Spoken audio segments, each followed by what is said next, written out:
Die laaste skof na Jerusalem.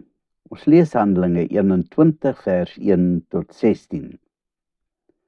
Uiteindelik vertrek Paulus en sy geselskap op die laaste been van hulle reis. Van Melite af vaar hulle al om die kuslyn van Asië verby Siprus tot by Tyrus in Fenisië, waar die skip sy vrag aflaai en daar vir 7 dae oorstaan. Natuurlik benut Paulus hierdie 7 dae deeglik deur die gelowiges daar te gaan opsoek. Hulle bly die volle 7 dae by die gelowiges. In daardie tyd pleit die mense by Paulus om nie na Jerusalem toe te gaan nie.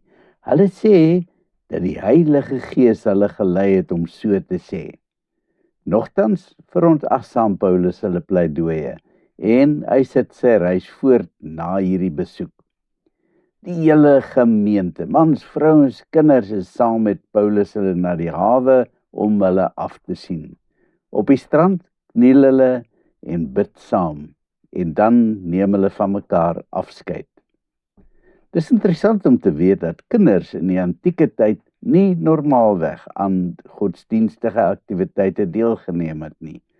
Maar hier sien ons dat kinders 'n belangrike en integrale deel was van die vroeë kerk. En so moet dit natuurlik vandag steeds wees. Ons mag hulle nie uitsluit nie. Ek het al verskeie kere gehoor dat iemand sê dat die Heilige Gees vir hom sis en so gesê het. Ons moet baie versigtig wees wanneer ons sê dat die Gees ons gelei het om sekere dinge te sê of te doen, of standpunt oor iets in te neem.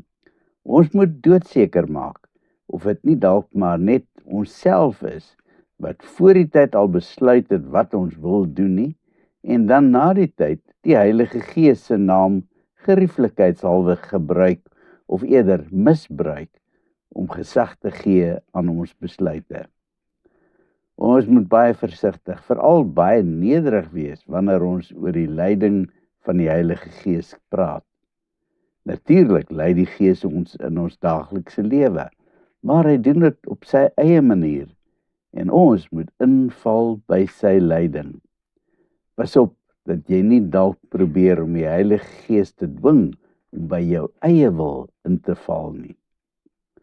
Paulus sit hulle reis voort en doen by die Fenisiese hawestad Ptolemais aan, waar hulle die gelowiges vlugtig besoek voordat hulle verder vaar tot by Caesarea. Daar klim hulle af en gaan vir 'n paar dae tuis by Filippus. Lukas vertel vir ons dat hierdie man se 4 dogters die gawe gehad het om die boodskap te verkondig. Dit is 'n baie belangrike opmerking, want dit wil vir ons sê dat vroue reeds in die vroeë kerk 'n onderwysende rol gespeel het en waarskynlik dalk selfs gepreek het in die gemeente. Maar dan gebeur 'n ontstellende ding. Daar daag 'n profeet op uit Judea, 'n man met die naam Agabus. Hy stap na Paulus en begin Paulus se gordel uitreig. Dan neem hy die gordel en bind sy eie hande en voete daarmee vas. Terwyl die manne vraend na hom staar, kyk Agabus op. So sê die Heilige Gees. Op hierdie manier sal die Jode in Jerusalem die man aan wie hierdie gordel behoort vasbind en in die hande van nie-Jode oorgee. Lukas en die ander by hom het groot geskrik. Hulle smeek Paulus met trane in hulle oë om asseblief uit Jerusalem weg te bly. Maar hy het klaar besluit. Wat probeer julle bereik deur te huil en my hart te breek, wil hy weet. En dan maak hy dit duidelik dat hy bereid is om ter wille van die naam van Jesus tronk toe te gaan of selfs te sterf. Die manne probeer die kant toe en daai kant toe redeneer, maar Paulus hou voet by stuk. Vir geen oomblik twyfel hy dat hy na Jerusalem toe moet gaan nie.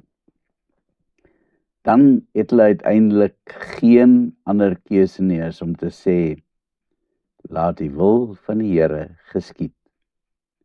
Ons onthou ook dat Jesus se disippels hom ook probeer keer het, want hulle het geweet dat wat daar op Jesus wag. Maar hy het nie vir 'n oomblik getwyfel nie, want hy het geweet dat hy daardie pad moes loop. Uiteindelik is al hulle voorbereidings vir Jerusalem afgehandel, en dan vertrek hulle na die groot stad. Dis 'n lange reis, ongeveer 100 kilometer. Nogtans besluit verskeie van die gelowiges van Caesarea om saam met hulle die lang pad aan te durf. Hulle gaan nie maar net saam as geselskap nie, maar omdat die reis 'n paar dae sou duur en hulle langs die pad moes oornag, gaan hulle saam om die manne voor te stel aan Mnason, 'n gelowige vir baie jare al. Hy gee dan ook vir hulle broodnodige huisvesting. Op hierdie manier word vreemdelinge eensklaps vriende. Lukas se hart klop in sy keel wanneer hulle die stad op die berg sien. Wat wag daar op hulle? Wag daar op Paulus? Gaan dit dalk die einde van die pad vir hom wees? Ons raak dikwels angsbevange wanneer dinge vorentoe donker lyk en ons nie weet wat om te verwag nie. Waarom kan ons nie maar Paulus se voorbeeld volg en vol vertroue op die Here aangaan nie? Alles het daarop gedui dat Paulus dalk hier sou sneuwel. Nogtans skroom hy nie om aan te gaan nie. Later loop dit so amper op 'n tragedie uit. Maar die Here is getrou. Hy bring steeds vir Paulus op die regte bestemming, Rome. Maar nou loop ek die verhaal so bietjie vooruit. Kom ons bid. Here, help my asseblief om my oog altyd op U gefestig te hou en op U te vertrou, al lyk dinge vir my sleg. Amen.